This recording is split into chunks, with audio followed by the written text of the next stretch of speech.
October 1347, the port of Messina, Sicily. It's a beautiful autumn day, the kind where the Mediterranean sun turns the harbour water into liquid gold. Merchants are waiting on the docks for the Genoese trading fleet that's been spotted approaching from the east. These ships bring silks, spices, precious goods from the Black Sea colonies. It's routine. Ships arrive, cargo gets unloaded, everyone makes money, life goes on. Except this time, something is very, very wrong. As the 12 galleys drift closer, the dock workers notice the ships are moving strangely. Sluggish. Like nobody's really steering them. When the first vessel finally reaches the harbour, the scene that greets the waiting crowd is something out of a nightmare. Most of the sailors are dead, sprawled across the decks.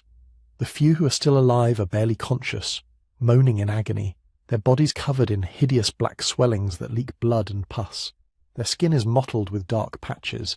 They're burning with fever, shivering uncontrollably, coughing up blood. The smell hits next. Death. Decay.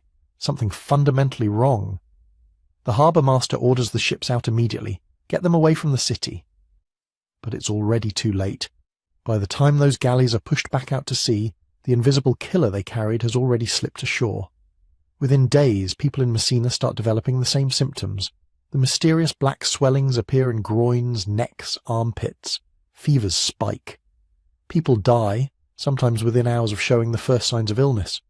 Nobody in that harbour could have known what they were witnessing. How could they? They had no concept of bacteria, no understanding of disease transmission, no framework for comprehending what was about to unfold. They were watching the opening act of the deadliest catastrophe in recorded human history, and they had absolutely no idea. Within 5 years, somewhere between 75 and 200 million people would be dead. That's roughly half of Europe's entire population. Wiped out. Gone. Cities that had stood for 1,000 years became mass graves.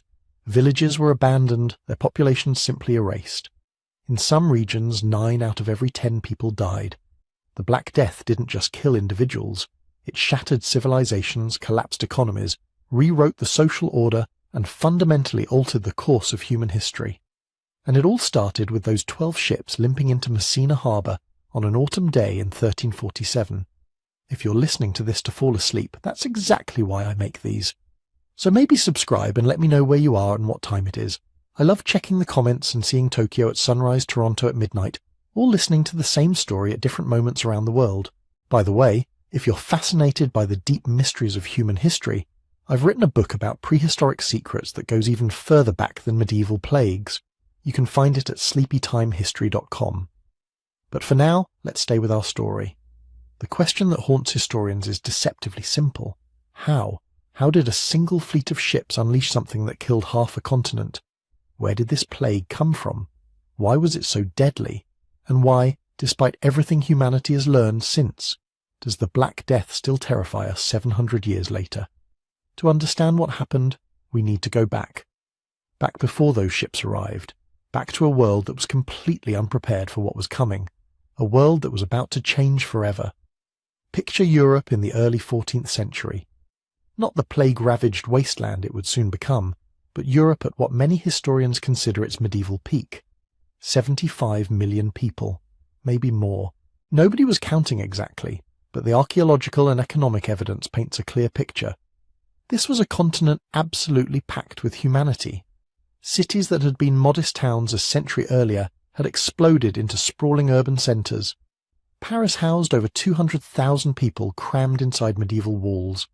Florence, Venice, Milan, each held populations that would have seemed impossible to earlier generations.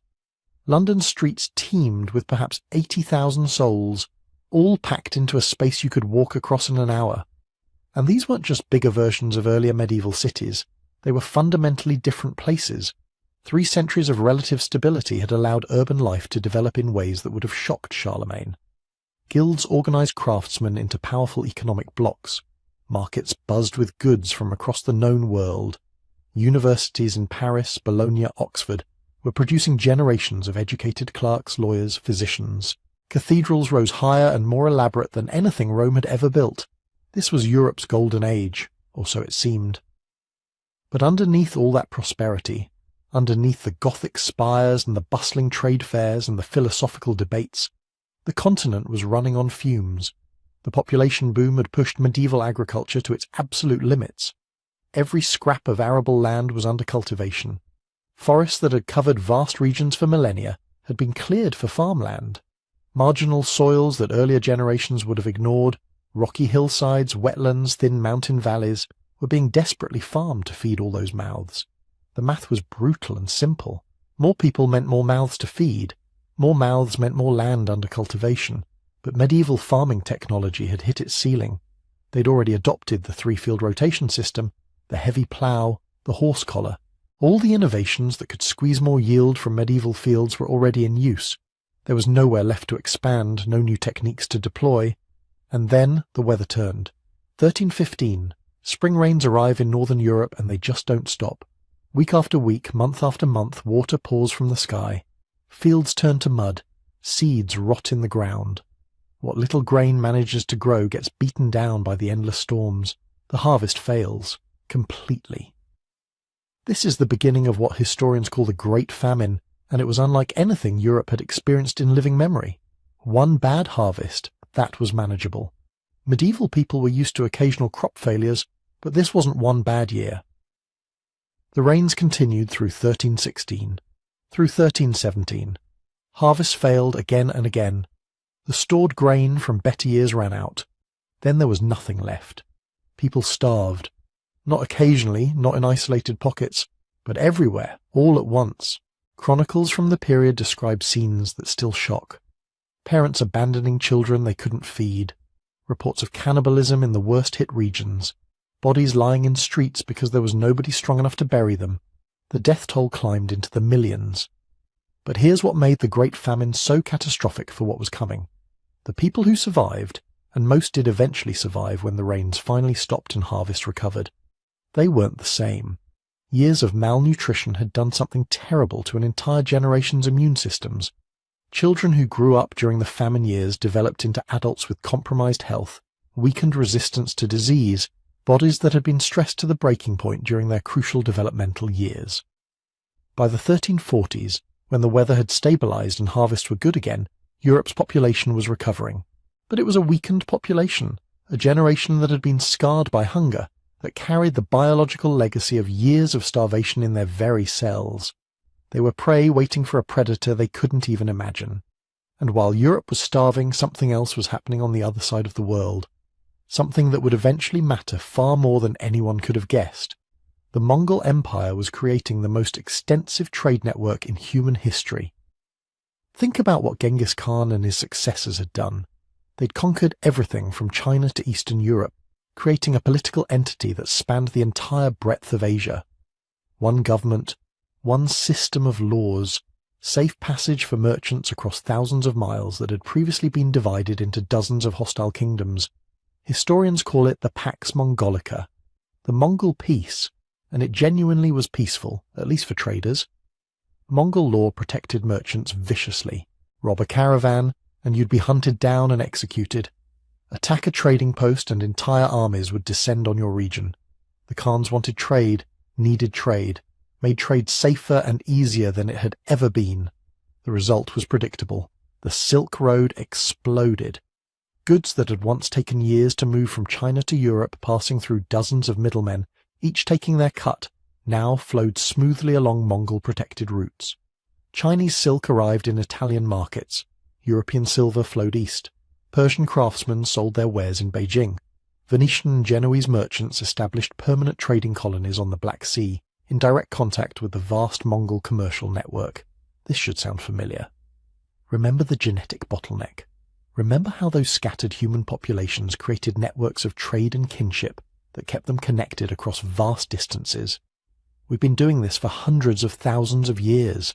Creating connections, building trade routes, linking distant populations is one of our species' defining behaviors.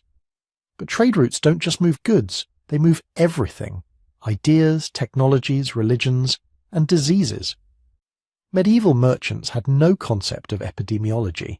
They understood that sick people could make you sick, obviously, but they had no framework for understanding how disease actually spread, no knowledge of bacteria or viruses, no understanding of vectors or incubation periods.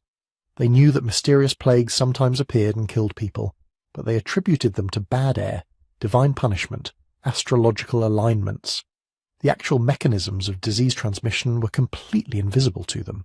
So when Genoese traders established their colony at Kaffa on the Crimean Peninsula, creating a direct link between Italian ships and the vast Mongol trade network reaching all the way to China, they were doing something unprecedented. They were connecting Europe directly to Asia in a way that had never existed before, creating a superhighway for goods, wealth, and culture, and for death. But we're getting ahead of ourselves. Back in Europe, the 1340s, life is returning to something like normal after the famine years.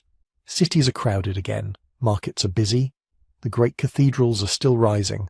To anyone living through it, this probably feels like a return to prosperity, a recovery from the hungry times. Look closer though, and the vulnerability is everywhere.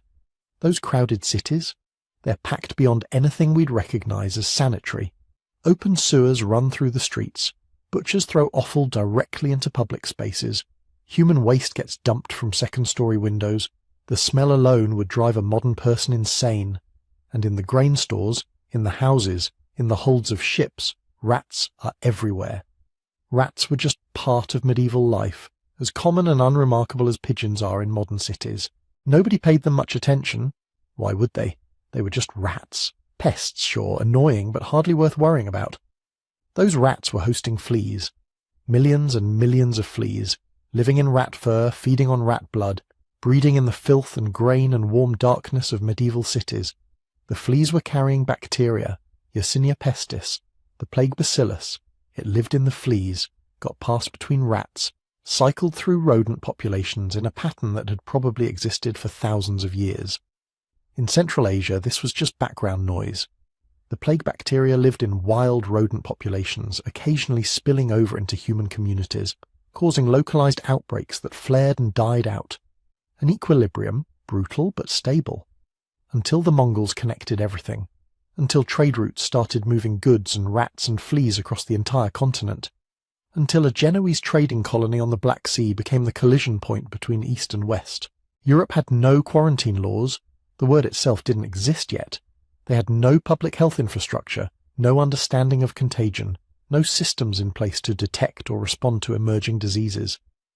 Every element that made medieval civilization function, the trade networks, the crowded cities, the constant movement of people and goods, all of it was about to become a transmission mechanism for the most efficient killer in human history. And absolutely nobody saw it coming. So where did it actually come from? Where does a plague that kills half a continent begin its journey? For centuries nobody knew. Medieval chroniclers blamed everything from earthquakes in India to planetary alignments to divine punishment, but they had no concept of disease origins in any meaningful sense. Modern historians argued for decades, proposing origins in China, India, Central Asia, even Africa. The evidence was frustratingly thin. Plague doesn't leave obvious traces. Bodies decay, records vanish. You're trying to solve a murder that happened 700 years ago with almost no physical evidence. Then in the 1880s, archaeologists working near Lake Issyk-Kul in what's now Kyrgyzstan found something extraordinary. An Nestorian Christian cemetery, remote and forgotten, high in the Tian Shan Mountains. Nothing remarkable at first glance. Medieval grave markers, inscriptions in Syriac script, the usual indicators of a small trading community that had lived and died in obscurity. But the dates were wrong, way wrong. 1338, 1339. Suddenly the burials spike dramatically. Not a gradual increase, not the normal ebb and flow of mortality in a small community, but an explosion. Dozens of graves clustered in those 2 years, and the inscriptions, when scholars finally translated them properly, they don't just record names and dates, they mention pestilence. They describe a death that came swiftly and killed indiscriminately. For decades this remained a curiosity. Interesting, sure, but was it really the Black Death?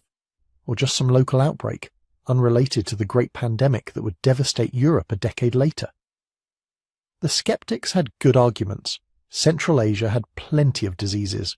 One bad epidemic in a mountain cemetery didn't prove anything. Then in 2022 everything changed. Genetic analysis of remains from those graves confirmed it.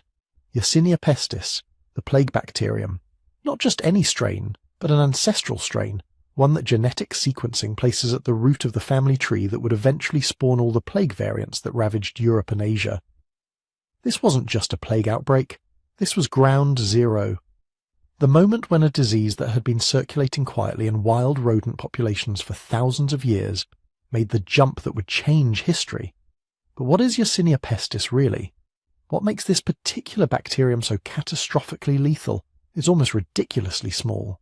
A single bacterium is maybe 2 micrometers long. You could fit thousands of them on the head of a pin. It's rod-shaped, gram-negative, and it looks completely unremarkable under a microscope. Nothing about its appearance suggests it's one of the most efficient killers in biological history. The bacterium lives primarily in rodents, not rats initially, though rats would become the most important vector in the medieval pandemic. In Central Asia, Yersinia pestis circulates in marmot populations, those chunky ground-dwelling rodents that live in vast burrow networks across the steppes. The bacteria moves through marmot colonies, sometimes killing large numbers, sometimes remaining dormant, cycling through populations in patterns that still aren't fully understood. The transmission mechanism is fleas, specifically fleas that feed on infected rodents and then jump to new hosts when their original host dies. When a flea feeds on an infected animal, it ingests plague bacteria along with the blood. Inside the flea's gut, something remarkable and terrible happens. The bacteria multiply so rapidly that they form a solid mass, literally blocking the flea's digestive system. The flea is starving, desperate, trying frantically to feed. But every time it bites, the blockage forces bacteria back into the wound. It's an almost perfect transmission system, evolved over millennia to spread as efficiently as possible. When the bacteria enter a human body through a flea bite, they have 3 possible outcomes, 3 forms, each with its own horrifying characteristics. Bubonic plague is the most common form. The bacteria migrate to the lymph nodes closest to the infection site, usually in the groin, armpit, or neck. There they multiply explosively, causing the lymph nodes to swell into what medieval people called buboes, hard, painful lumps the size of eggs, or even larger, filled with dying tissue and billions of bacteria. The mortality rate without treatment is around 50 to 60%. Horrible odds, but at least you have a chance. If the bacteria reach the bloodstream before the immune system can contain them, you get septicemic plague. This is faster and more lethal. The bacteria multiply in the blood itself, releasing toxins that cause massive inflammation and tissue death. Fingers and toes turn black as small blood vessels clot and die. The mortality rate approaches 100%. Medieval physicians recognized this form and knew it was a death sentence. But the third form, that's the nightmare. Pneumonic plague occurs when the bacteria reach the lungs. Now you're not just infected, you're infectious in an entirely new way. Every cough, every breath releases bacteria into the air. Pneumonic plague can spread directly from person to person without any flea vector. It's airborne. The mortality rate is essentially 100% without modern antibiotics, and death comes within days, sometimes hours. Medieval sources describe people who were healthy at breakfast and dead by dinner. Now imagine this bacterium, with these capabilities, sitting in rodent populations in the Tian Shan Mountains. For thousands of years it had probably existed in rough equilibrium, occasional outbreaks in marmot colonies, maybe spillover into human populations now and then, small localized epidemics that burned out quickly. The steppes were sparsely populated. Trade routes existed, sure, but they moved slowly. Diseases had time and space to burn out before reaching major population centers. Then the climate shifted. The 1340s saw unusual weather patterns across Central Asia. Some researchers think increasing aridity disrupted rodent habitats, pushing infected populations into closer contact with human settlements. Others point to cooler temperatures that might have affected flea behavior, made them more likely to jump to alternative hosts when their normal rodent hosts died off. Whatever the specific mechanism, something pushed the plague out of its ancient reservoir. The Mongol trade routes, those vast protected highways moving goods and animals and people across the entire breadth of Asia, they became disease corridors. Merchant caravans carried grain. Grain shipments hosted rats. Rats carried fleas. Fleas carried death. The plague began moving west, slowly at first along caravan routes through Central Asia, reaching trading posts, killing some people, moving on, following the great roads, the river valleys, the mountain passes that connected the vast Mongol domains, heading inexorably toward the Black Sea, toward the collision point between east and west, toward a Genoese trading colony called Caffa, where European ships waited to carry goods back to Italy. Nobody recognized what was happening. How could they? The world was vast, communications slow. An outbreak in Kyrgyzstan in 1338 would have been invisible to anyone in Europe, just another distant tragedy in a world full of tragedies. But the disease was coming, patient, relentless, following the trade routes that connected civilization. And when it reached Caffa, everything would change. Caffa in 1346 was a paradox, a fragment of Italy transplanted onto the shores of the Black Sea. Genoese merchants had controlled this port city on the Crimean Peninsula for decades, getting rich off the trade routes that funneled silk, spices and furs from the Mongol interior to the Mediterranean world. The city had high walls, a deep harbour, warehouses bulging with exotic goods. It was a bridge between civilizations, a place where East met West in the pursuit of profit. It was also about to become ground zero for the plague's entry into Europe. The Mongol Khan Jani Beg had his own reasons for besieging Caffa: trade disputes, territorial claims, the usual medieval power politics. His army surrounded the city in early 1346, cutting it off from resupply. Standard siege tactics: wait them out, starve them into submission. The Genoese merchants fortified their walls and prepared for a long standoff. Then the dying started, not among the defenders, among the besiegers. Mongol soldiers began falling ill with something that moved through their camps like wildfire. The symptoms were unmistakable to anyone who had encountered plague before: fever, agony, the swelling buboes that marked victims for death. Soldiers who had been healthy in the morning were corpses by nightfall. The smell of burning bodies filled the air as the Mongols tried desperately to contain the outbreak by cremating the dead. But nothing worked. The disease kept spreading, kept killing. Jani Beg's army was disintegrating not from combat but from invisible death that no amount of military discipline could stop. What happened next has been debated by historians for centuries.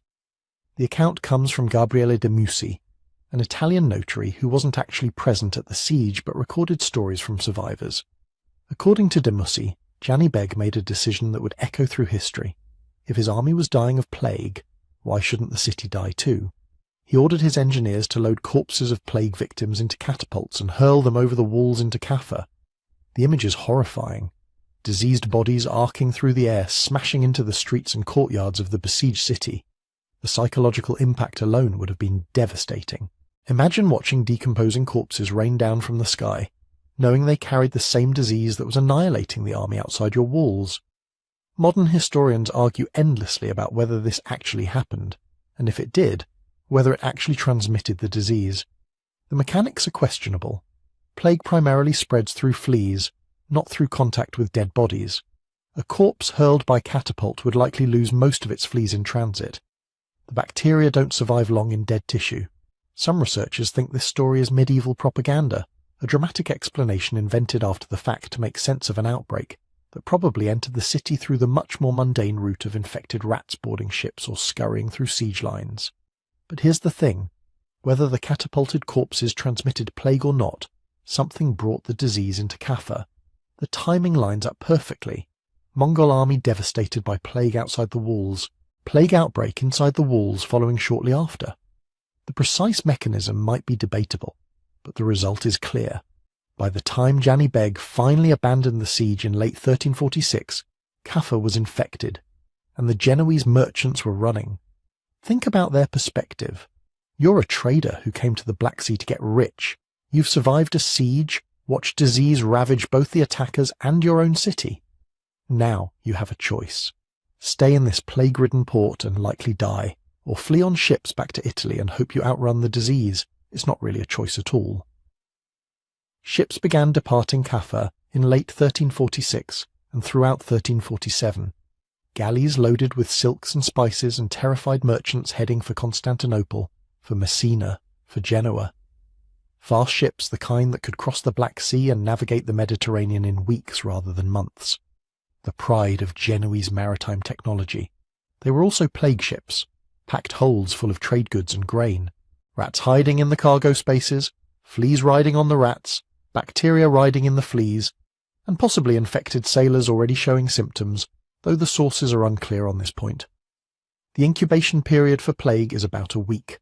Long enough to feel healthy when you board, long enough to make it most of the way to your destination before the fever hits. The psychological horror at Kaffa went beyond just the disease itself. Soldiers on both sides had watched this plague work. They knew it was death. They'd seen the buboes, the blackening extremities, the blood-soaked coughing of pneumonic cases. They'd watched it kill indiscriminately, taking down the young and strong as readily as the old and weak. And someone, whether Janny Beg or just soldiers acting in desperation, had decided to weaponize it. To take the bodies of dead comrades and turn them into ammunition. It's one of the first documented uses of biological warfare in human history, and whether it actually transmitted the disease is almost beside the point. The intent was there. The understanding that disease could be a weapon, that death could be hurled at enemies like rocks or burning pitch. This was the critical junction, the moment when plague jumped from the overland Asian trade routes onto European maritime networks. On land, plague moved at the speed of horses and caravans, maybe 20 or 30 miles a day in good conditions, slow enough that outbreaks might burn out before reaching the next major population centre. But ships could cover hundreds of miles in a day with favourable winds. They could cross seas, connect distant ports, move trade goods and diseases from one end of the Mediterranean to the other, in the time it would take a land caravan to cross a single mountain range. The plague had found its highway to Europe, and Italian ships were carrying it home. October 1347. 12 Genoese galleys appeared on the horizon off the coast of Sicily, making for the harbour at Messina. To the dock workers watching from shore, they probably looked like any other merchant vessels returning from the east. Same sleek hulls designed for speed and cargo capacity, same distinctive Genoese flags, nothing obviously wrong. Then the ships got closer. The first indications were subtle. The galleys weren't handling well, drifting slightly, oars not synchronized the way they should be on properly crewed vessels. As they approached the docks, observers could see the decks were nearly empty. Where were the sailors? Where were the merchants who should have been preparing to unload cargo and negotiate with port officials? When the first mooring lines were thrown, dock workers scrambled aboard to help secure the vessels. What they found turned their blood cold. The holds were full of the dead and dying. Sailors sprawled across cargo, corpses tangled in rigging.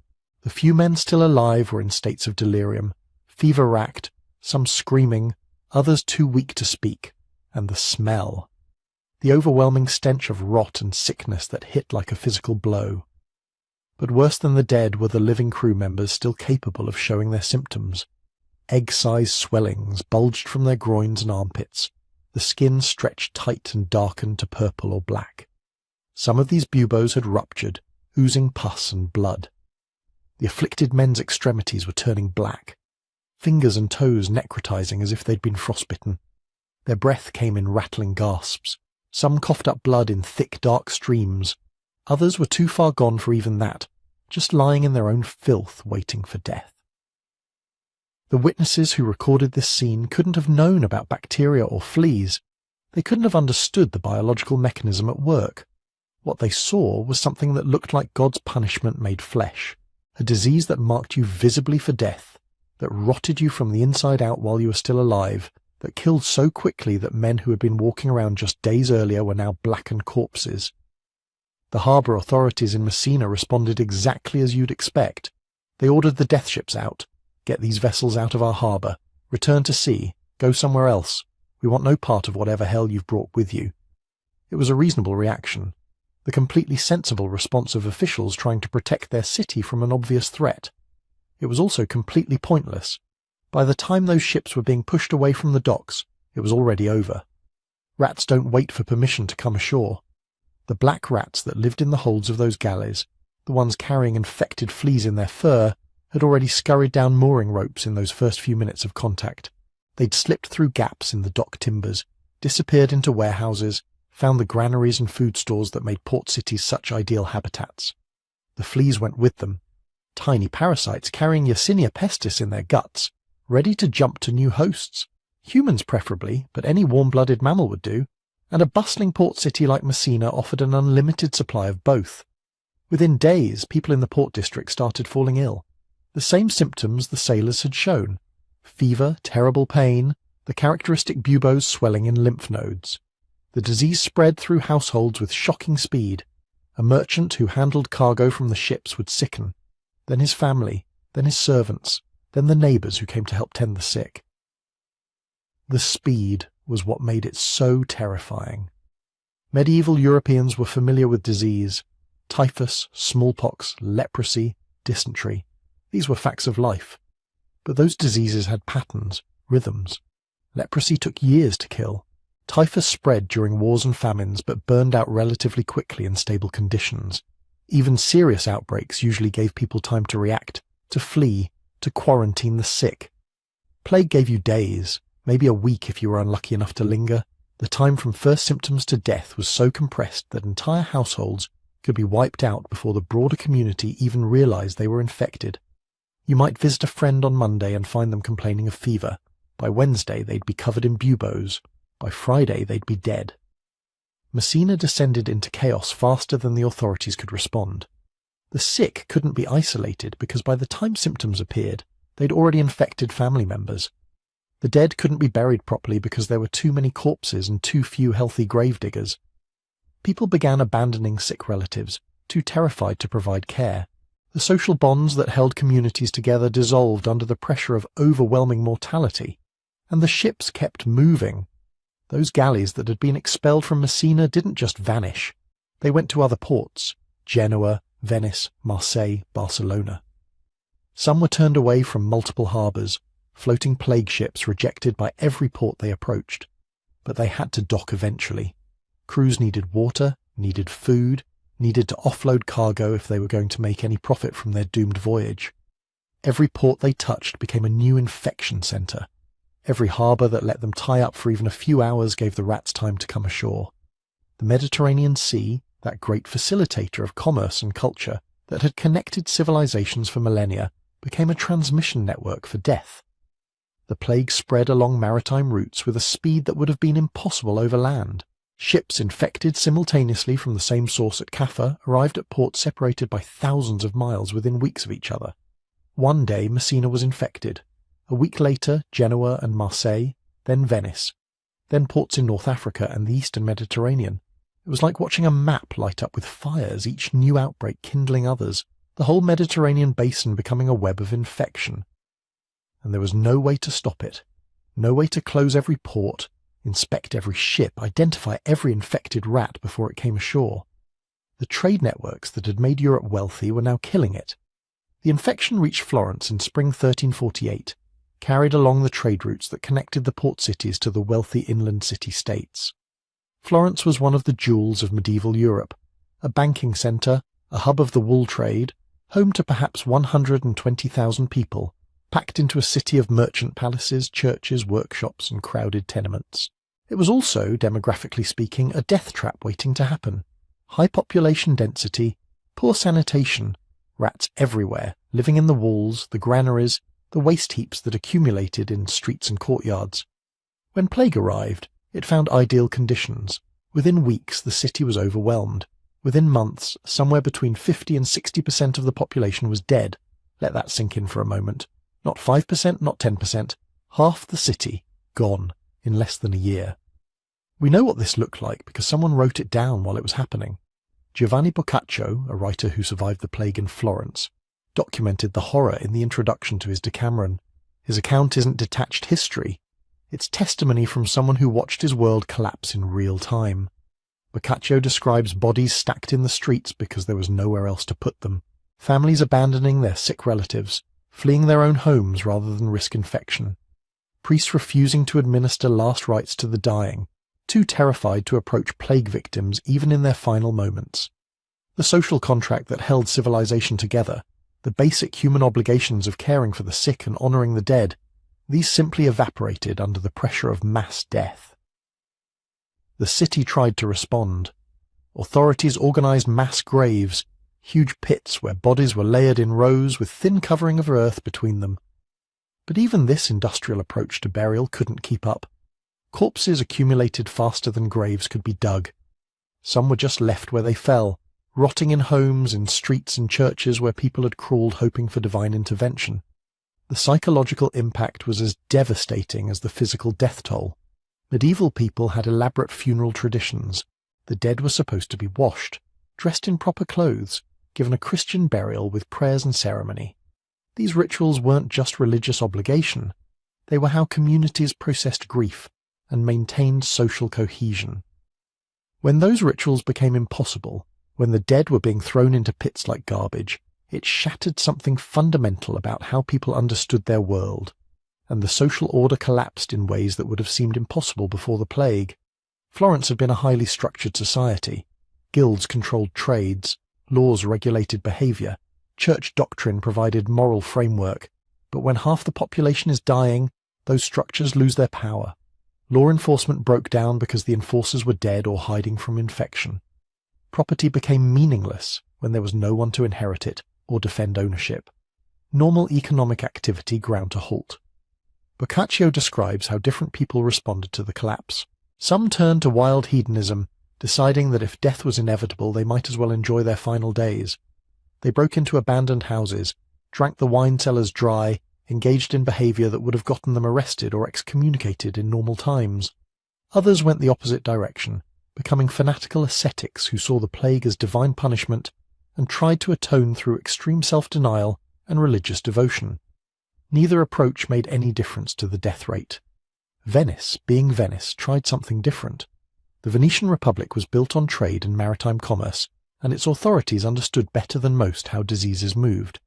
They could see that sick ships brought sick cities, so they implemented what might be the first systematic public health measures in European history. Ships arriving from infected ports were forced to anchor offshore for 30 days before being allowed to dock. The Venetians called this the Trentino.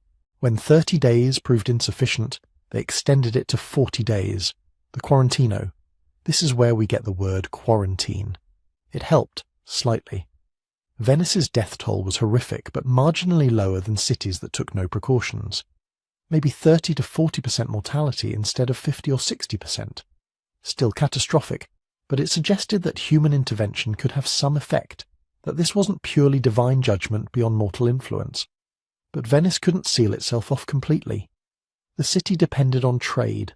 Food had to come in, goods had to move, and the plague found ways around every precaution. Infected rats on cargo, infected fleas in grain shipments, people who seemed healthy when they boarded ships but developed symptoms during the voyage. The economic devastation spread beyond just the death toll. Entire guilds were wiped out, taking centuries of accumulated expertise with them. Master craftsmen died before they could train apprentices. Trade networks that had connected Europe to Asia for centuries shattered as merchants died, and routes became too dangerous to travel. In the countryside surrounding the cities, harvests rotted in fields because there was no one left to gather them.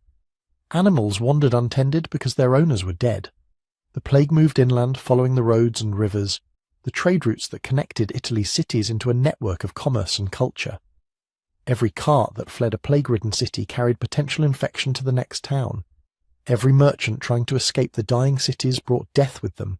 Every refugee seeking safety in rural areas introduced the disease to communities that might have remained untouched. Italy, the most urbanized, most connected, most economically sophisticated part of medieval Europe, was the perfect environment for plague to demonstrate its full, devastating potential.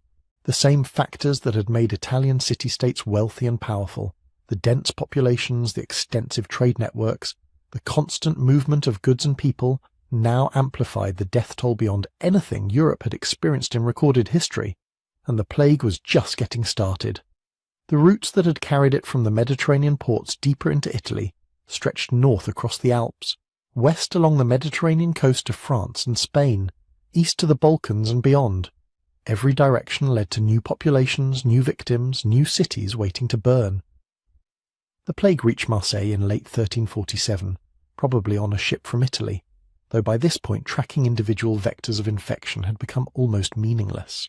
The disease was everywhere in the Mediterranean now, moving along every trade route, every shipping lane, every road that connected one population centre to another.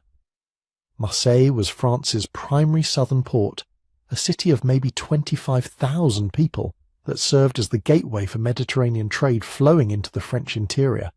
It stood no chance. Within weeks the city was overwhelmed. The same patterns that had devastated Italian cities repeated themselves with mechanical precision. Bodies in the streets, mass graves overflowing, social order collapsing as people either fled or barricaded themselves in their homes, hoping infection would somehow pass them by. From Marseille, the plague spread along the Rhône River Valley, following the natural highway that connected the Mediterranean to central France. Town after town fell as winter turned to spring. By early 1348, the infection had reached Paris. Paris was the largest city in Europe north of the Alps. Somewhere around 200,000 people lived within its walls and immediate suburbs, making it more densely populated than almost anywhere outside Italy. The city was the administrative heart of the French kingdom, home to the royal court, the emerging University of Paris, countless churches and monasteries. It was also, like Florence and Venice before it, a perfect environment for plague to kill with maximum efficiency. The death toll in Paris may have reached 50,000, possibly more, a quarter of the population gone in a single year. The machinery of royal administration ground nearly to a halt as clerks and officials died or fled. The university closed. Churches that had been packed with worshippers stood empty, except for the bodies of people who had died while praying for deliverance. The famous Parisian book trade collapsed as scribes and illuminators died before finishing manuscripts that would never be completed. France as a whole suffered devastation that defies easy comprehension. Before the plague, the French kingdom probably held around 17 million people, making it the most populous state in Western Europe. When the plague finally burned itself out, somewhere between 7 and 10 million remained. That's a population loss comparable to every single person in modern New York City, Los Angeles and Chicago dying within 3 years. Entire villages were depopulated, literally erased from existence. When survivors made lists of abandoned settlements for tax purposes years later, they found hundreds of places that had simply ceased to exist. No survivors. No one left even to bury the dead. But the plague didn't move in predictable waves. It followed trade routes when it could, spreading along roads and rivers from city to city. But it also jumped unpredictably, appearing in places that should have been protected by distance or isolation. A single traveller could carry infected fleas hundreds of miles. A merchant caravan could introduce the disease to a remote valley. A monk returning from pilgrimage could infect an entire monastery. This random element made the plague even more terrifying than systematic spread would have been. Nowhere was truly safe. The plague reached Avignon, the seat of the papacy, in spring 1348. This created a crisis not just for France, but for all of Catholic Christendom. The Pope was supposed to be God's representative on earth, protected by divine authority. What did it mean if plague could strike the holiest city in Europe, could kill priests and cardinals in the shadow of the papal palace? Pope Clement VI survived, holed up in his chambers while the plague raged through Avignon streets and killed clergy all around him. His personal physician, Guy de Chauliac, recorded the horror in meticulous detail, while also documenting the measures taken to protect the Pope. Clement spent weeks sitting between two enormous fires that burned continuously in his chambers. The official reason was purification of air.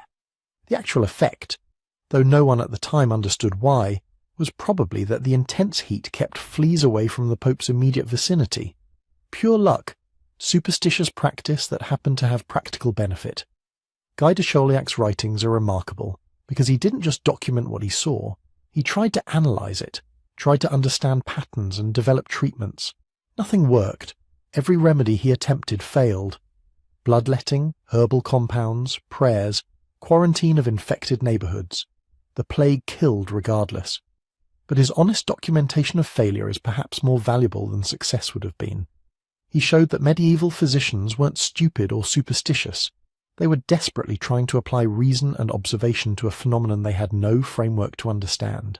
The plague swept into Spain and the Iberian Peninsula throughout 1348 and 1349, following the Mediterranean coast and then spreading inland. Spain had been partially insulated from the worst of Italian trade networks, but that protection proved temporary at best. The infection found its way across the Pyrenees and down the coastal shipping lanes, and Spain produced the war's most notable royal casualty. King Alfonso XI of Castile was conducting a military siege of Gibraltar in 1350, trying to capture the strategically vital fortress from the Moorish kingdom of Granada. The plague arrived in his military camp, spreading through the densely packed soldiers with predictable efficiency. Alfonso refused to abandon the siege. Maybe he thought royal authority would protect him. Maybe he believed withdrawing would look weak. Maybe he was just stubborn. Regardless, he stayed, and the plague killed him. The only European monarch to die in the initial outbreak. Even kings apparently weren't immune to infected fleas. The pattern repeated across the whole of Western Europe with grim consistency. Cities suffered catastrophically. Rural areas should have been safer, protected by lower population density and reduced contact with travellers. Sometimes they were. Isolated farmsteads might escape entirely if no infected person happened to pass through. But monasteries and rural villages could also be completely annihilated. A single sick traveller seeking shelter could infect an entire community. Remote mountain valleys that saw only occasional contact with the outside world would be fine for months. Then suddenly everyone would be dying after a merchant brought goods from a distant town. The randomness made it impossible to predict, impossible to prepare, impossible to feel safe no matter how isolated you were. The plague was coming. It always came. You just didn't know when. The plague crossed the English Channel in June 1348. The first confirmed outbreak appeared at Melcombe Regis, the medieval port that's now part of Weymouth in Dorset. A ship arrived, probably from one of the infected French or Spanish ports. By the time anyone realised something was wrong, it was too late. The disease had established itself in England's population, and from that single port entry point it began spreading across the entire island. By autumn, the plague had reached London.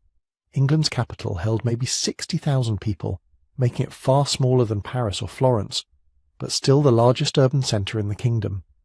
The same devastating patterns repeated themselves, bodies accumulating faster than they could be buried, new graveyards being consecrated because existing churchyards had run out of space, social services collapsing as clergy, administrators and merchants either died or fled. London lost somewhere between 30,000 and 40,000 people, more than half the city dead in less than a year. But England's suffering went far beyond London. The kingdom before the plague probably held around 4 to 5 million people. When the first wave ended, maybe 2.5 to 3 million remained. Between 1/3 and 1/2 of the entire population gone. Tax records from the following years document hundreds of villages that simply ceased to exist. Not abandoned gradually, not slowly depopulated by migration, just empty. Everyone dead, the buildings left to collapse, the fields returning to wilderness. You can still see evidence of these lost villages in the English countryside, lumps and hollows in fields where medieval houses once stood, traces of roads leading nowhere, abandoned church foundations slowly being consumed by vegetation. Archaeological surveys have identified more than 3,000 deserted medieval villages in England alone. Not all were victims of plague, but many were. Entire communities erased from existence by a disease their inhabitants couldn't understand and couldn't fight. Some villages tried resistance through isolation. The most famous example is Eam in Derbyshire, though its most documented outbreak came during a later recurrence in 1665, but similar stories appear throughout the first pandemic. Small communities that recognised plague approaching and made the horrifying decision to seal themselves off completely. No one allowed to leave, even to seek help, even to escape. They would sacrifice themselves to protect neighbouring villages from infection spreading further. The mortality rates in these self-quarantined communities were catastrophic, sometimes approaching 80 or 90%, but the strategy apparently worked in limiting broader spread. Neighbouring settlements survived because a few dozen people decided their lives were worth less than containing the infection. We know about these sacrifices because of the records kept by survivors, the lists of dead maintained by local clergy, the letters written by people who knew they were probably going to die but hoped someone would remember their choice. The plague kept spreading north. It reached Scotland in 1349, carried by merchants and travellers who didn't know they were infectious. Scottish chronicles describe the same scenes of mass death and social collapse that had devastated England. Ireland fell the same year. One of the most haunting documents from the entire pandemic comes from Friar John Glynn of the Franciscan Friary in Kilkenny. He kept a meticulous chronicle of the plague's progress through Ireland, documenting the deaths of his fellow friars, the collapse of ecclesiastical authority, the terror spreading through the population. In his final entry, written in 1349, Glynn noted that he was writing in case anyone survived to read his account. He fully expected to die. expected that perhaps everyone would die, and he wanted there to be some record that his community had existed, that they had suffered, that they had tried to make sense of what was happening. Then he stopped writing. Another hand added a note later that Friar John Glynn had died of plague, but his chronicle survived, preserved by someone who came after, someone who understood the value of testimony from the edge of extinction. Then the plague found Scandinavia. The most famous story, possibly legendary but consistent with documented patterns, involves a ghost ship that arrived at the Norwegian port of Bergen in 1349. According to contemporary accounts, the ship drifted into harbour with no one steering. When port officials boarded it, they found the entire crew dead. Some bodies were already decomposing. Others had died recently enough that they still looked almost alive, and the ship's cargo hold contained wool, grain, and apparently countless infected fleas. Whether that specific ship existed or was a later embellishment, the plague definitely reached Bergen through maritime trade. From there it spread along the Norwegian coast and into the interior. Norway's scattered population and difficult terrain should have provided some protection, but the infection followed trade routes and seasonal migrations. Communities that seemed remote and safe would suddenly be devastated when someone brought goods from the coast. The plague even reached Iceland and Greenland, carried by ships that visited only a few times per year. These colonies were already struggling, barely maintaining European culture at the edge of the known world. The plague killed substantial portions of their tiny populations, pushing some settlements past the point where they could sustain themselves. The Greenland Norse colonies would collapse entirely over the following century, victims of climate change, isolation, and the demographic catastrophe that began with plague. Russia and Eastern Europe suffered similarly catastrophic losses, though documentation is sparser. The plague followed trade routes from the Black Sea north through Russian principalities, spreading along rivers and roads. Remote villages in the Urals and deep forests that rarely saw travellers weren't spared. The infection found ways in, carried by merchants, pilgrims, refugees fleeing infected regions, who unknowingly brought death with them. But there were exceptions, places that escaped relatively lightly. Parts of Poland seem to have suffered less, possibly because of less developed trade connections with infected regions. Milan famously survived through brutal measures. When plague appeared, authorities sealed infected houses immediately, boarding up doors and windows with the sick inside, leaving entire families to die without any possibility of escape. It was horrific, but it apparently worked. Milan's death toll was substantially lower than comparable Italian cities. Remote mountain communities sometimes survived by virtue of sheer isolation. High alpine villages that could be reached only by difficult footpaths, valleys that saw visitors once or twice a year. If they happened to avoid contact during the peak infection period, they might escape entirely. But it was luck, not protection. The plague had reached nearly everywhere humans lived. From Sicily to Norway, from Ireland to Russia, across the entire known world, the same tragedy was unfolding simultaneously. Nobody knew what was killing them. That was possibly the worst part. Not just the dying, though that was horrible enough, but the complete absence of any rational explanation. Imagine watching half your city die, and having absolutely no framework for understanding why. No germ theory, no concept of contagion in the modern sense, just bodies piling up and increasingly desperate attempts to find meaning in the catastrophe. But evil medicine wasn't stupid. That's important to understand. It was sophisticated, internally logical, based on centuries of accumulated observation. It just happened to be built on fundamentally incorrect assumptions about how disease worked. The foundation of everything was Galen, the Roman physician whose theories had dominated European medicine for over 1,000 years. Galenic medicine taught that human health depended on the balance of 4 humours: blood, phlegm, yellow bile, black bile. Disease resulted from imbalances in these fluids. Different illnesses came from different types of imbalance. So when physicians encountered plague, they tried to fit it into this framework. Many decided the disease must result from corrupted air, a concept called miasma. They believed that certain atmospheric conditions, possibly influenced by earthquakes or volcanic eruptions, could corrupt the air itself, creating a poisonous atmosphere that caused disease in anyone who breathed it. The idea wasn't entirely ridiculous. Physicians had noticed that plague seemed to spread through cities, affecting multiple people in the same area. They just misidentified the mechanism. This miasma theory led to all sorts of attempted preventive measures. People carried bouquets of flowers or herbs, holding them to their faces when venturing outside. Physicians wore aromatic compounds in beaked masks, believing the strong scents would protect them from corrupted air. Wealthy families burned aromatic woods and herbs in their homes constantly.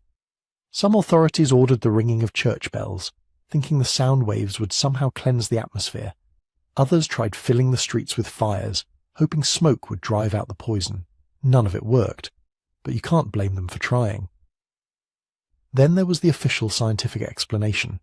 In 1348, the medical faculty at the University of Paris, probably the most prestigious centre of medical learning in Europe, issued a formal report on the plague's causes. They blamed a planetary alignment. According to their calculations, Saturn, Jupiter and Mars had formed a conjunction in 1345 in the House of Aquarius. This cosmic event had supposedly drawn up evil vapours from the earth and water, corrupting the atmosphere and creating conditions for plague. It was astrology disguised as medicine, but it represented the cutting edge of medieval scientific thought. Kings and popes took it seriously. The report circulated across Europe, becoming the closest thing to an official explanation. Given these theories, the treatments made horrible sense. If plague resulted from imbalanced humours, you needed to restore balance. The most common intervention was bloodletting. Physicians would open veins or apply leeches, trying to drain excess blood and supposedly rebalance the patient's humours. For someone already weakened by infection, massive blood loss was essentially a death sentence. But physicians didn't know that. They were following the most advanced medical knowledge available. Some tried lancing the buboes, the swollen lymph nodes that gave bubonic plague its name. The idea was to drain corrupted fluids directly from the affected areas. Sometimes this actually helped, probably by accident. Draining abscesses could reduce secondary infections, but more often it just caused additional trauma to patients who were already dying. Other attempted cures range from the creative to the desperate. Drinking powdered emeralds mixed with wine, eating crushed pearls, applying poultices made from eggs, onions, and snake flesh, sitting in sewers on the theory that one bad smell would drive out another. These weren't stupid people. They were terrified people grasping for any possible solution while everyone around them died. But as medical explanations failed, religious interpretations became dominant. The Church taught that nothing happened without God's permission. If plague was killing unprecedented numbers, it must represent divine judgment. This wasn't an unusual interpretation. Medieval Europeans were accustomed to understanding disasters in religious terms. Crop failures, military defeats, epidemics, all were seen as signs of God's displeasure. What made the plague different was the scale. This wasn't God punishing one city for one sin. This was God apparently deciding to wipe out Christendom itself. The only question was why. Many decided that humanity's collective sinfulness must have become so extreme that God had decided to cleanse the earth. This belief gave rise to the flagellant movement. Groups of penitents, sometimes numbering in the thousands, would march from town to town in organized processions. Twice a day they would stop and perform public penance, stripping to the waist and whipping themselves with leather scourges tipped with metal points. They would beat themselves bloody, sometimes unconscious, believing that if they punished themselves sufficiently, God might relent and end the plague. The movement spread rapidly across Europe. Flagellants followed strict rules. They committed to 33 days of penance, representing the years of Christ's life. They wore special uniforms marked with red crosses. They sang hymns describing God's wrath and humanity's need for repentance. When they entered a town, normal activities would stop. Everyone would come out to watch these demonstrations of extreme piety. Some would join the processions, desperate to do anything that might end the dying.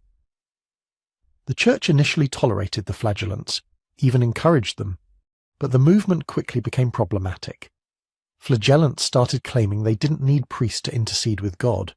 They performed their own baptisms and heard each other's confessions. They declared that their suffering had more spiritual value than the sacraments. This was heresy, challenging the Church's fundamental authority. By 1349, Pope Clement VI had issued bulls condemning the movement and ordering secular authorities to suppress it. Many flagellants were arrested, some were executed, but the movement persisted in various forms for years. testimony to the desperate need to find meaning in mass death. And then there were the scapegoats. The plague needed an explanation, and when natural and divine interpretations seemed insufficient, people looked for human causes. Specifically, they looked for enemies to blame. The logic was simple and horrifying. If God was punishing humanity, maybe it was because enemies within Christian society were provoking his wrath. Or maybe the plague wasn't divine judgment at all. Maybe it was deliberate poisoning by conspirators who wanted to destroy Christendom. Jewish communities became the primary targets. Accusations spread that Jews were poisoning wells and water sources, deliberately spreading plague to kill Christians. These accusations had no basis in reality. Jewish communities were dying of plague at similar rates to Christian neighbours. But logic and evidence don't matter during mass panic. The accusations spread faster than the disease itself. In 1348 and 1349, Jewish communities across Germany, France and Spain faced coordinated massacres. Hundreds, sometimes thousands of Jews would be rounded up and burned alive. In Strasbourg, the entire Jewish community, nearly 2,000 people, were burned in their cemetery in February 1349. In Mainz, the Jewish quarter was destroyed and its inhabitants killed. Basel, Freiburg, Stuttgart, dozens of cities witnessed similar atrocities. Pope Clement VI issued multiple papal bulls pointing out that Jews were dying of plague too, that the accusations were obviously false, that the violence must stop. He threatened excommunication for anyone participating in anti-Jewish pogroms. It barely mattered. Local authorities and mobs ignored papal authority, too consumed by fear and rage to listen to reason. Jews weren't the only victims. Other marginalized groups faced similar persecution. Beggars and lepers were accused of spreading plague intentionally. Foreigners were attacked in cities across Europe. The Roma faced intensified persecution. The plague became a catalyst, giving permission for existing prejudices to erupt into mass violence. Every society had groups it feared or resented. The plague gave an excuse to act on those fears. This wasn't just medieval barbarism. This was what happens when people face incomprehensible catastrophe without rational explanations. When half the population is dying and nobody understands why, terror finds targets. The need to explain, to assign blame, to believe that someone is responsible and can be punished becomes overwhelming. The alternative, accepting that random disease could kill anyone regardless of morality or precautions, was too frightening to bear. So they searched for answers in the stars, in humoral imbalances, in divine wrath, in human conspiracies. And they died anyway. All the theories, all the treatments, all the scapegoating, none of it stopped the plague. It would end when it ended, not because of anything humanity did, but because the bacterium had simply run out of new hosts. Until then, people could only suffer, search for meaning, and try to survive another day in a world that no longer made sense. Living through the plague meant watching the basic fabric of human society disintegrate. Not just institutions or economic systems, but the fundamental bonds that held people together. Family, community, trust. The psychological weight of that collapse was perhaps more devastating than the disease itself. Giovanni Boccaccio, writing in Florence during the first wave, described social breakdown that would have been unthinkable before 1347. Brother abandoned brother, he wrote. Fathers refused to visit sick sons, mothers fled from dying children, husbands left infected wives to suffer alone. This wasn't because medieval people loved their families less than we do. They were facing an impossible calculation. Stay with your dying relative and almost certainly die yourself, or abandon them and possibly survive. Many chose survival, and then lived with that choice for whatever remained of their lives. The guilt must have been staggering. Imagine fleeing from your sick child, locking the door behind you, listening to them crying for help, then surviving, living another 40 years carrying that memory. We have no systematic records of medieval psychological trauma, but the chronicles hint at it. People who survived plague often withdrew from society entirely. Some entered monasteries. Others simply disappeared into the countryside. Many turned to alcohol with a desperation that suggests they were trying to drown something unbearable. The ones who stayed, who cared for the sick, knowing they were probably signing their own death warrants, those were often clergy. Priests, monks, nuns. They had vocational obligations to minister to the dying, to hear final confessions, to administer last rites. It meant close contact with plague victims at their most infectious. The mortality rate among clergy was catastrophically high, possibly 50 to 60% in some regions. Entire monasteries were wiped out. Parish churches lost their priests and couldn't find replacements. This created a spiritual crisis that went far beyond missing Sunday services. In medieval Christianity, salvation required the sacraments. Dying without confession and last rites meant eternal damnation. As priests died and churches closed, thousands faced death without spiritual comfort. Parents watched children die unshriven. Spouses held each other through final hours knowing there would be no priest, no absolution, no assurance of meeting again in heaven. For a society where religion provided the entire framework for understanding existence, this was apocalyptic. If the church couldn't protect you, if priests were dying faster than anyone else, if God himself seemed to have abandoned his own shepherds, what did that mean about everything you'd been taught to believe? Some responded with intensified faith, but others lost belief entirely. The first documented cases of popular atheism in Europe appear in chronicles from this period. People openly questioning whether God existed at all, or if he did, whether he cared about human suffering. The survivors, those who made it through when half their neighbours died, they faced a different horror. Survivor guilt compounded by the eerie emptiness of depopulated landscapes, walking through streets where half the houses stood vacant, passing shops that would never open again, working fields that stretched empty to the horizon because there was nobody left to harvest them. Chronicles describe the silence, cities that had bustled with tens of thousands of people, reduced to ghost towns where footsteps echoed off empty buildings. The psychological impact of that depopulation is hard to overstate. Humans are social creatures. We're adapted to live in communities surrounded by familiar faces. The plague created landscapes that felt wrong at the most fundamental level. Too quiet, too empty, too full of absences. This manifested in European culture in striking ways. Before the plague, medieval art had emphasized heavenly beauty, saints with serene faces, the Virgin Mary surrounded by angels, paradise depicted as an eternal garden. After 1347, European art became obsessed with death. The Danse Macabre, the Dance of Death, appeared in manuscripts, paintings, church walls across the continent. Skeletal figures dancing with people from all social classes, from pope to peasant. The message was clear. Death comes for everyone. Wealth and power provide no protection. Memento mori imagery became ubiquitous. Skulls in paintings, hourglasses symbolizing time running out, rotting corpses depicted in horrifying detail. This wasn't morbid curiosity. This was a civilization processing mass trauma through art. They had watched death become casual, ordinary, inescapable. Their art reflected that psychological reality. But humans are adaptable, and the responses to plague weren't all grim piety and fatalism. Some went the opposite direction. If tomorrow you might be dead, why not enjoy today? Chronicles describe groups who responded to plague with extreme hedonism. They would gather in sealed houses, feasting and drinking and engaging in every excess they could imagine. The logic was almost reasonable. Since nothing you did seemed to affect whether you caught plague, you might as well enjoy yourself before death arrived. Others withdrew completely. Families would seal themselves in their homes with months of provisions, refusing contact with anyone outside. They would board up windows, lock doors, pass out food through cracks. Sometimes they survived. Sometimes plague got inside anyway, and the entire household died, locked together in quarantine that became a tomb. And then there was the knowledge that it wasn't over. The Black Death of 1347 to 1351 was just the first wave. Plague returned in 1361, killing disproportionately more children and young people. Then 1369, then 1374. It kept coming back every decade or so for the next 3 centuries, becoming endemic, a permanent feature of European life. This meant no generation felt safe. You might survive one outbreak, but there would be another. Your children faced plague. Your grandchildren faced plague.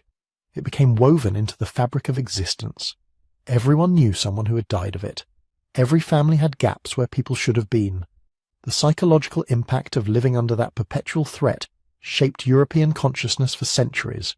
They had lived through the end of their world, and then had to figure out how to build something new from the ruins. The survivors stood in the ruins, surrounded by empty houses and untended fields, and slowly realized something extraordinary. The world hadn't just been devastated. It had been fundamentally restructured, and in ways nobody expected, some of them now held power they'd never imagined possible. Before the plague, Europe's economy ran on a simple, brutal equation. Land was valuable, labour was cheap. Lords owned vast estates. Peasants were abundant and expendable. If you didn't like your wages or conditions, your lord could replace you by next morning. You worked the terms you were given or you starved. The entire feudal system depended on this imbalance, on there always being more workers than work. The plague inverted that equation overnight.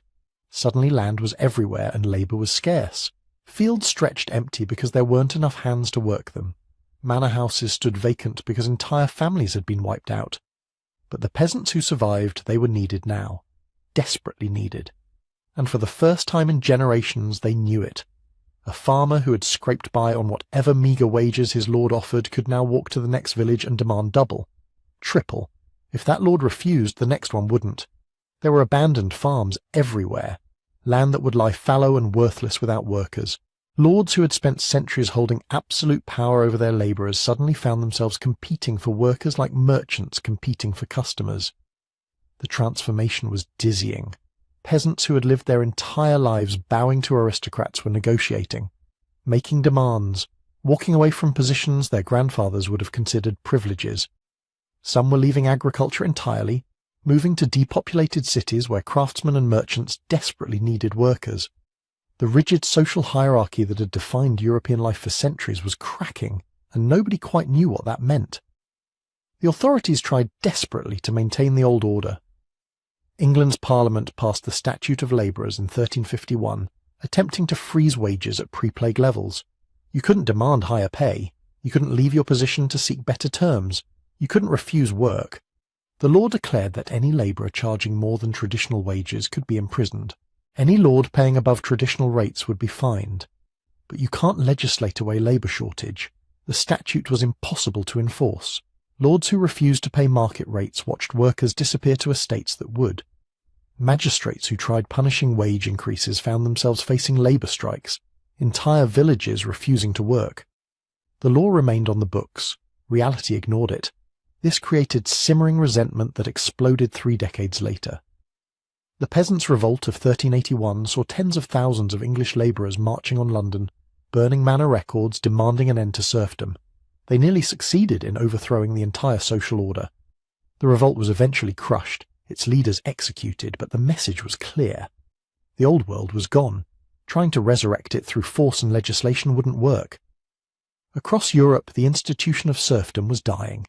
Not immediately, not everywhere, but the trajectory was unmistakable. Serfs who had been legally bound to the land their ancestors had worked for generations were gaining mobility. Some simply left, knowing their lords couldn't spare the resources to chase them down. Others negotiated their freedom, paying fees that would have been unthinkable before plague made labour valuable. Still others found lords willing to offer better terms, free tenancies or fixed rents instead of labour obligations. The economics were transforming everything. Land that had been worth fortunes before the plague now sat empty and worthless. You couldn't eat land. You couldn't trade land for food if nobody was growing food. Meanwhile, the workers who could actually produce something, they were becoming wealthy. Wage labourers accumulated savings that would have taken their ancestors' lifetimes. Some bought their own land, others invested in tools and equipment. A few became employers themselves. This wasn't capitalism yet, but you could see its foundations being laid. The medieval economic model had assumed fixed social positions and hereditary occupations. You were born a peasant, you died a peasant. Your children would be peasants. But post-plague Europe was discovering economic mobility. A farmer's son could become a craftsman's daughter could marry a merchant. Wealth and status were becoming achievable rather than inherited. The labour shortage drove innovation in ways nobody anticipated. With workers expensive and scarce, there was suddenly enormous incentive to develop labour-saving technologies. Why pay 3 men to grind grain when you could build a better windmill? Why use 10 workers with hand tools when you could design an improved plough pulled by fewer oxen? The decades after the plague saw an explosion of technological development, improvements in metallurgy, more efficient water wheels and windmills, better ship designs that required smaller crews, agricultural innovations that increased yields with less labour.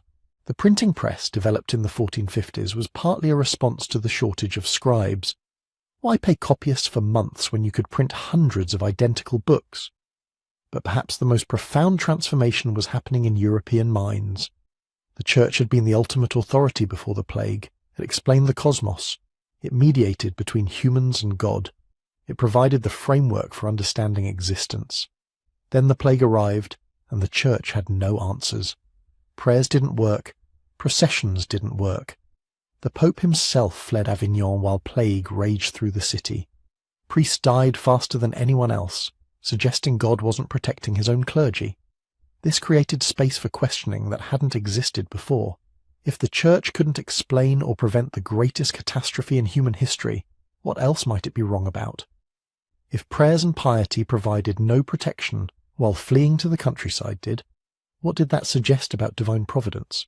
The Chronicles show people beginning to think differently, asking questions that would have been dangerous heresy a century earlier, challenging church teachings, seeking natural rather than supernatural explanations for disease. Some turned to ancient texts that had been preserved but largely ignored, rediscovering Greek and Roman philosophers who emphasized reason and observation. This wasn't the Reformation yet. That was still a century and a half away. But the plague had planted seeds. It had demonstrated that traditional authorities could be completely wrong about fundamental questions. It had created populations willing to question, to experiment, to think for themselves. The survivors hadn't just endured catastrophe. They had inherited a world where the old rules no longer applied and everything was suddenly, terrifyingly possible. The questioning didn't stop. It accelerated. Within a century of the plague's first arrival, Europe was experiencing something unprecedented, the Renaissance. Now, the standard story credits this cultural explosion to rediscovered classical texts and wealthy Italian patrons. That's part of it. But there's another factor historians sometimes overlook. The plague created the economic conditions that made the Renaissance possible. Think about how wealth moved after the plague. A merchant with 6 children might have seen 5 die. His entire fortune, everything he'd accumulated over decades, suddenly passed to a single surviving heir. This happened across Europe. Wealth that would have been divided among multiple descendants became concentrated in fewer hands. Young people who would have received modest inheritances found themselves unexpectedly rich. And they spent differently than their parents would have. The pre-plague generation had lived with scarcity. They saved. They invested conservatively. They thought in terms of family lines extending generations into the future. But the post-plague generation had watched half the world die. They'd learned that tomorrow wasn't guaranteed, that careful planning meant nothing when plague could kill you in 3 days. So they spent. On art, on music, on architecture, on anything beautiful that might give meaning to a world that had proven itself capable of random annihilation. This created an explosion of patronage. Artists who would have struggled to find work suddenly had wealthy clients competing for their services. Painters, sculptors, architects, musicians, all found themselves in demand. The Medici family in Florence became legendary patrons, partly because they had the concentrated wealth to afford it. But across Italian city-states, similar patterns emerged. Money that used to go towards slowly accumulating family estates now went toward commissioning masterpieces. The art itself reflected plague consciousness. Medieval art had been largely religious, focused on heaven and saints and eternal salvation. Renaissance art remained religious, but it added something new, a focus on human experience, human beauty, human emotion. They called it humanism. The philosophy that humanity itself was worth celebrating, worth studying, worth depicting in all its complexity. This wasn't rejection of God. It was recognition that human life, however brief, however fragile, mattered intensely precisely because it was brief and fragile. The plague generation had watched the world nearly end. Their children and grandchildren responded by celebrating what it meant to be alive. But the plague's legacy wasn't just cultural. It was practical. Out of desperation and catastrophe came something that would eventually save millions of lives. The world's first systematic public health infrastructure. The Italian city-states led this revolution because they'd been hit first and hardest. Venice established the first plague hospitals, separate facilities where suspected cases could be isolated. They created health boards with actual legal authority to enforce quarantine measures. They developed the concept of the quarantine period itself, 40 days isolation for ships arriving from infected areas. The word quarantine comes from quaranta, Italian for 40. Milan went further. When plague appeared in a household, authorities would seal the building, brick up the doors, lock everyone inside, sick and healthy together. It was brutal, it was terrifying, and it worked. Milan suffered less mortality than almost any other major European city, not because their medicine was better, but because their public health response was more ruthless. These measures represented a completely new way of thinking about disease. For the first time, authorities were treating plague as something that spread person to person, that could be controlled through isolation and movement restriction. They didn't understand the mechanism.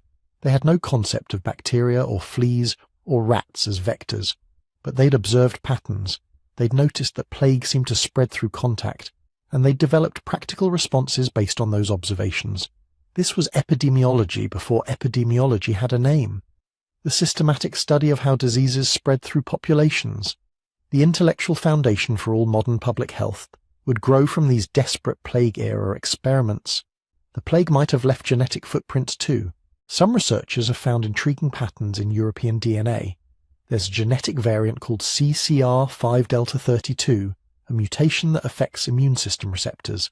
It's relatively common in European populations, rare elsewhere, and some studies suggest it offers partial resistance to plague.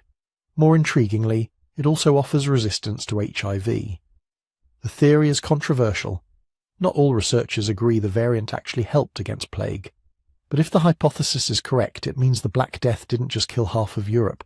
It also selected for genetic traits that would protect descendants centuries later against diseases that didn't even exist yet. The survivors passed on genes that made survival more likely, evolution in real time, but survival came with a grim knowledge. The plague returned, not immediately. There were years, sometimes decades between outbreaks, but it always came back. 1361, 1369, 1374. Each wave killed fewer people than the first, partly because the most vulnerable had already died, partly because populations learned better responses. But each wave traumatized the survivors all over again. London's Great Plague of 1665 killed perhaps 100,000. Marseille's outbreak in 1720 killed 100,000 more. For 4 centuries, plague remained a periodic threat, a reminder that the world was still capable of annihilation. Then, in 1855, the third pandemic began in China's Yunnan province. It spread along new trade routes, steamships and railways carrying the disease faster than medieval caravans ever could. It reached Hong Kong, India, San Francisco. By the time it burned out in the 1960s, it had killed perhaps 12 million people, but this time was different. This time scientists were watching. In 1894, 2 researchers independently identified the bacterium responsible. A Swiss doctor named Alexandre Yersin and a Japanese bacteriologist named Kitasato Shibasaburo both isolated the plague bacillus. Yersin got the credit. The organism was named Yersinia pestis in his honor. After 500 years, humanity finally understood what had killed half of medieval Europe. A bacterium, transmitted by fleas, carried by rats, a natural process, not divine punishment, not corruption of the air, just biology, deadly and indifferent, and it never really left. Plague still exists. Small outbreaks happen every year. Madagascar reports hundreds of cases annually. The American Southwest sees a few dozen. Central Asia, Mongolia, rural China all maintain reservoirs where Yersinia pestis circulates among rodent populations. The difference is antibiotics. Caught early, plague is treatable. The terror that haunted humanity for centuries can be cured with streptomycin or gentamicin. The Black Death, the catastrophe that reshaped civilization, reduced to a manageable bacterial infection. But the shadow remains. So what does a catastrophe from 677 years ago actually teach us? Why should the Black Death matter to anyone living in a world with antibiotics and epidemiology and real-time disease surveillance? The answer arrived uninvited in late 2019. A novel coronavirus emerged in Wuhan, China. Within months it had spread globally. And suddenly, patterns that seemed safely buried in medieval history were playing out again in real time. The parallels were unsettling. First came denial. COVID-19 was just a flu. It only affected other countries. It would disappear with warm weather. the same wishful thinking that let medieval merchants dismiss early reports from the East and continue trading as if nothing had changed. Humans haven't fundamentally altered how we respond to invisible threats. Our first instinct is still to pretend they don't exist. Then came the scapegoating. Asian people faced harassment and violence across Western countries. Conspiracy theories blamed deliberate contamination. Political opponents accused each other of spreading disease. Different groups were targeted than in the 1340s, but the psychological mechanism was identical. When faced with random catastrophe, humans desperately need someone to blame, an enemy, a cause, something that makes the chaos feel controllable. Quarantine debates erupted that would have been familiar to 14th century Venice. Who has the authority to restrict movement? How do you balance public health against economic survival? What happens to people who can't work from home, who depend on daily wages? These weren't new questions. They were the same questions medieval cities had wrestled with, just playing out with different technology. The economic disruption followed predictable patterns too. Supply chains broke. Goods disappeared from shelves. Prices spiked for essential items, and the impact fell unevenly. White-collar workers transitioned to remote work. Service workers got sick or lost jobs entirely.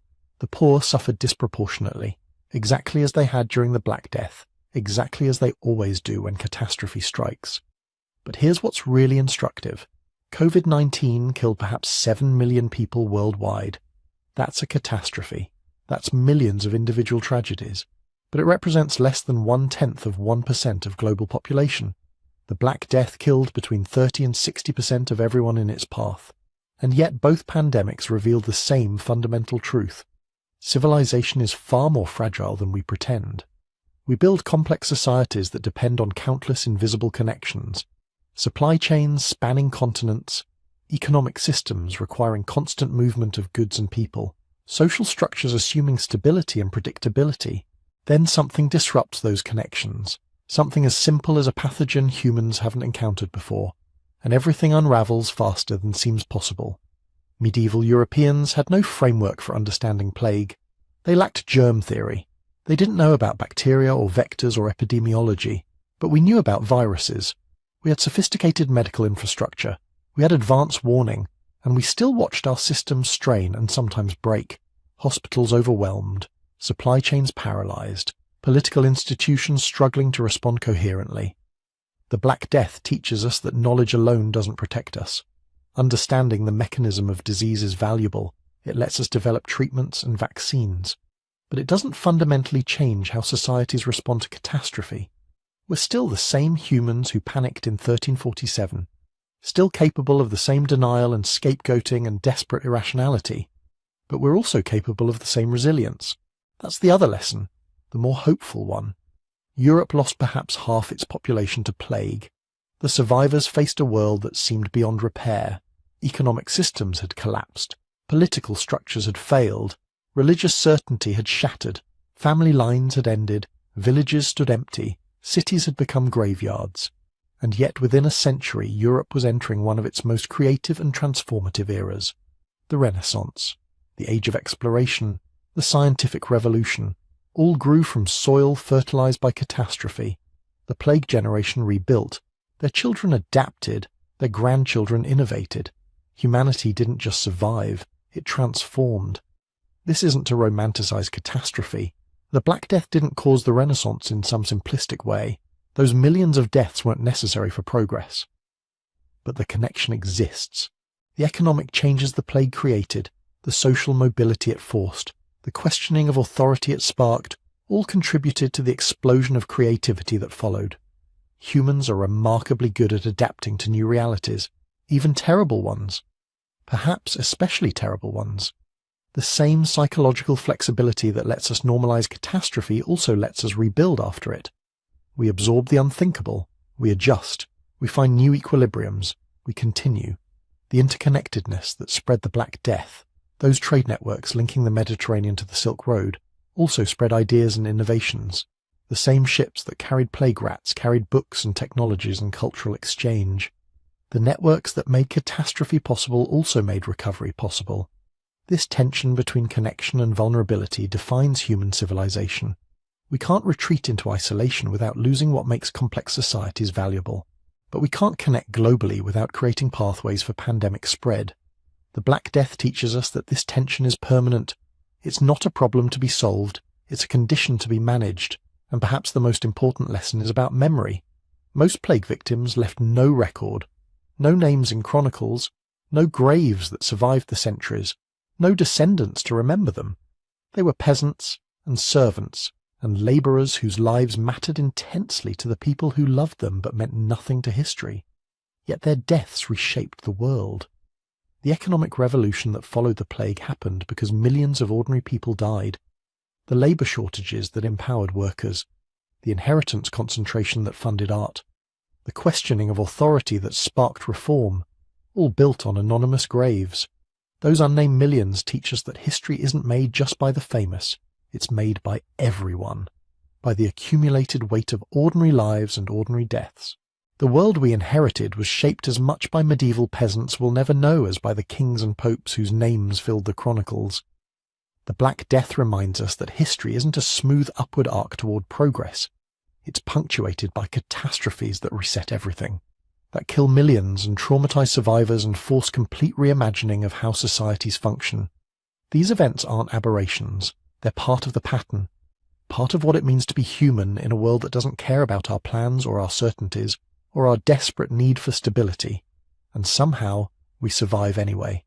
So here we are, at the end of a journey that began with a single ship pulling into Messina harbour on an October afternoon in 1347. One vessel among thousands that crossed the Mediterranean that year, one crew among countless others, but this ship carried something that would kill half of Europe, something invisible, something that nobody saw coming until it was far too late. We've traced the plague from its origins in the east, across the Silk Road, through that horrific siege at Kaffa, where the dying were turned into weapons. We've watched it spread from city to city, kingdom to kingdom, carried by merchants who didn't know they were transporting apocalypse. We've seen civilizations strain and crack under the weight of mass death, and we've witnessed the world that emerged afterward, transformed in ways both terrible and remarkable. The story of the Black Death is ultimately a story about us, about how humans respond when everything falls apart, about our capacity for both cruelty and compassion under unimaginable pressure, about our remarkable ability to rebuild even when rebuilding seems impossible. Those medieval Europeans who survived the plague didn't just endure, they reimagined their world, they questioned authorities that had failed them, they demanded better wages and better lives. They created art that confronted death honestly instead of hiding from it. They laid groundwork for transformations that would echo for centuries. They were traumatized, they were scarred. Many carried grief that never fully healed, but they were also alive, and that meant something. It meant the story could continue. It meant humanity got another chapter. We're all heirs to what they built from the ruins. The world we inherited, with all its complexity and possibility, exists partly because medieval survivors refused to let catastrophe be the final word. They chose to plant crops they might not harvest, to have children who might not survive, to build for futures they couldn't guarantee. That's resilience. That's hope operating in the darkest possible circumstances. The plague wasn't the end of their story. It was a turning point, a hinge moment when everything changed, and somehow the human experiment continued anyway. That's worth remembering, especially in our own uncertain times. If you've made it this far on this journey through one of history's darkest chapters, thank you. Truly. I'd love to know where you're listening from. Drop a comment below telling me what part of the world you're in as you drift towards sleep, and if you found value in this exploration of the Black Death and its aftermath, consider hitting that like button and subscribing. It helps more people discover these stories, these patterns, these lessons from the long human struggle to survive, and sometimes even thrive against overwhelming odds. And if you're hungry for more deep dives into history's most fascinating mysteries, we've written a book exploring prehistoric secrets and the hidden turning points that shaped humanity long before anyone was writing anything down. You can find it at sleepytimehistory.com. For now, though, rest. Let your mind wander through medieval streets we'll never walk, past lives we'll never fully know, towards sleep and whatever dreams come. The Black Death changed everything, but life continued, stories continued, and tomorrow you'll wake up and continue too. Good night.